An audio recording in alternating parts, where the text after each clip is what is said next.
Hello, carpet cleaning world. It's your administrator, Roger Lloyd, and I'm just showing you my Sunday maintenance. Now, as you can see, the truck has been swept out, cleaned, wiped down. All the tools have been wiped down. And if you take a close look here on the top shelf, I have my pre-spray jugs already mixed and ready to go for the week. I also have the one that I keep at the door so I can just pull out when we get to a job site and we can get started.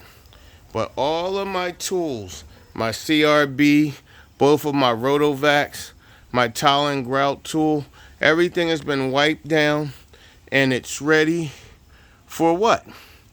To serve its purpose.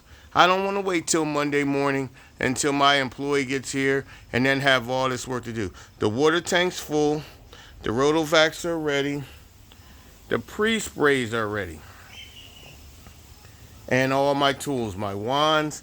Guys, get you some wand hooks off of eBay. Stop being cheap all your life. You see, there's nothing on the floor of my truck. My wands are hung up on hose hooks.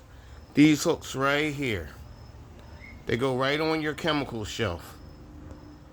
And everything is neat. So when you get in your truck, or God forbid, if your customer comes out to your truck to talk to you for any reason, you don't look like, oh my God, why am I in the cleaning business? This is Roger Lloyd, another tip to help you. You have a good day.